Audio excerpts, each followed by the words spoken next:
Hey everyone, Dan here with my top 5 mechanical pencils. All the pencils in this video I've owned and used for a good number of years. We're going to start with the Pentel Teckniclick G, which is this one. It was the first pencil I picked up just randomly at stationers in a little pot. Very cheap. I've just actually checked online. They're still available, but I think you've actually got to buy them in multi-packs now, so they're about £20 for a pack of 12. So I'm not sure I'd want to do that, but a very good, cheap, entry-level pencil, and it's got a weird side-mounted lead advance, which is actually the best feature of the pencil because it's so convenient. It just sort of sits on your index finger, and you don't have to change hand position to do the end advance where they normally are. But it is very cheaply made. It feels cheap to use. Not particularly nice to look at, but it does the job. I'll just put it on my dealer scales. Let's have a look. 11.8 grams. Next up, we've got the Uni Kuru Toga, and this is the guy that rotates the pencil lead with every contact of the paper. And you can see through the clear section there, the little mechanism that rotates the lead. Very clever.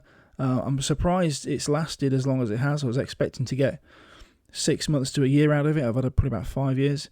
I'm thinking that it's probably better for writing with than drawing with. I think this is the lightest one of the bunch. I'll just put it on here. Yeah, it's under 10 grams, so it weighs nothing.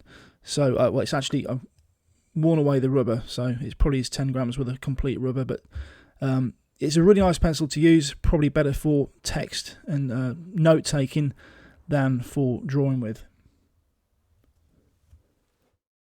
Next up is the Staedtler 92525, and this is the first one that starts to feel a little bit premium. Metal construction, really nice grip on it, really nice lead advance with a really solid click. Again, I've had this one about 10 years.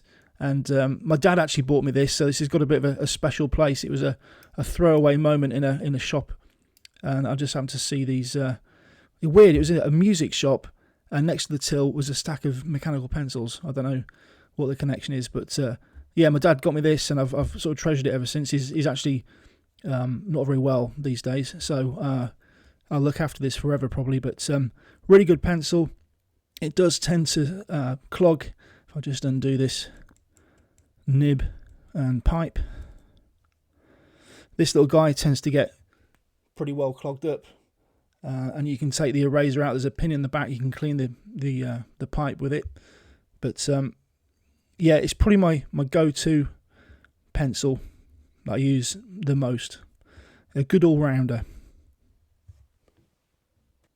So we just pop him on the scales. 17 grams for that one. Then we move on to the Ohto Pro Mecha 5, and this is the 1005p model. This is a bit of a weird one because this is the one that I should really, really love, and it just doesn't quite do it for me, and I can't put my finger on it. It's the cool thing about it is it has a retractable pipe, so it's pocket safe and drop safe to a point. Really like that. But it does make that mechanism does make it a little loose. You've got a bit of play. Once it's fully retracted, you can kind of tighten it so it becomes solid, and you don't really feel any play. But you've got this extra wide grip, which is very smooth. It's knurled.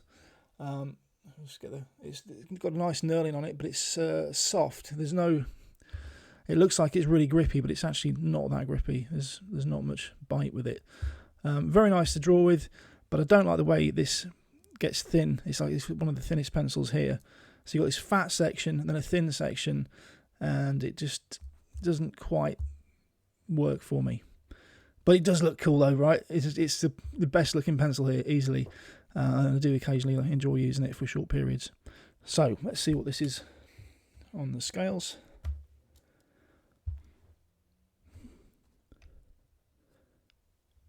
Just under 23 grams. And that the change from the wide to the narrow, it kind of makes it off balance somehow. It feels bottom heavy.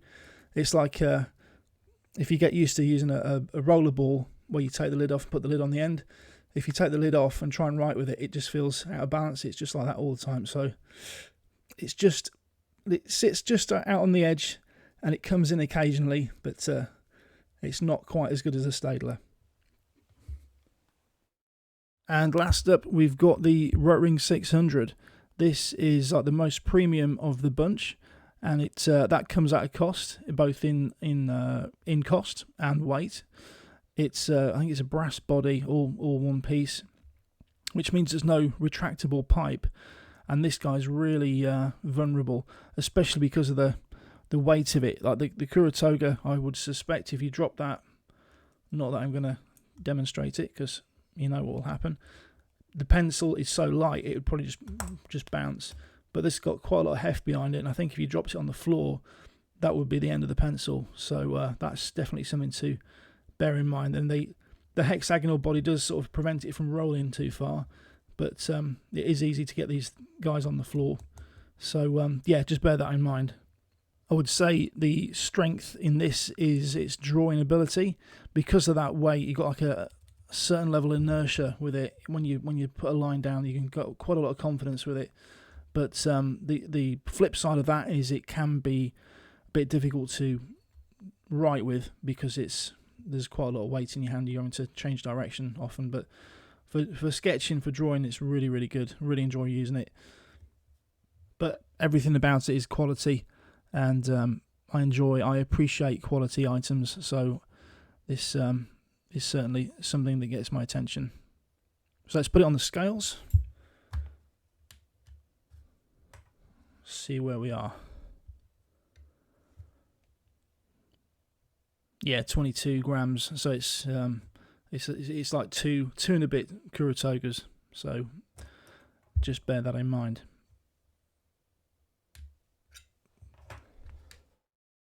So then, final thoughts. If I was forced to choose just one and forego all the others, I'd have to look at what I was going to use it for. I think if I was going to be mainly note-taking, I think my first one to go to would be the Kuru Toga, because that's just such a good little tool to keep in a back of a notepad or in a bag.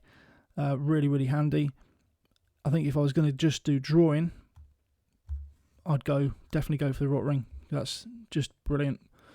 It's just a pleasure to use every time. And I think if I was going to do half and half, it'd have to be the Staedtler. As I said in the review, it's a really good middle ground, and it's usually the one I go for. Plus, it's got a bit of sentimental value for me, at least.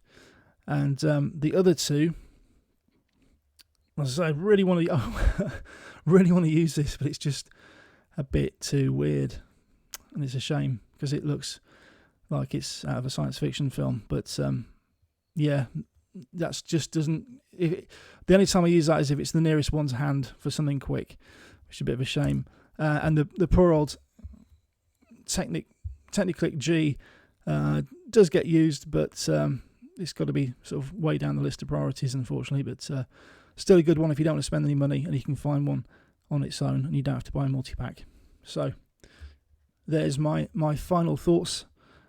Have I missed out a pencil? I probably won't be buying too many more because I'm so happy with the ones I've got. But if you've got a pencil you really love, please do leave it in the comments and let everyone else know how you get on with it. If you found this video useful, please do consider giving me a like and maybe even subscribing, and at least stick around and check out my other videos. As always, it's been a pleasure talking to you lot. My name's Dan, and this is Petrol Vectors.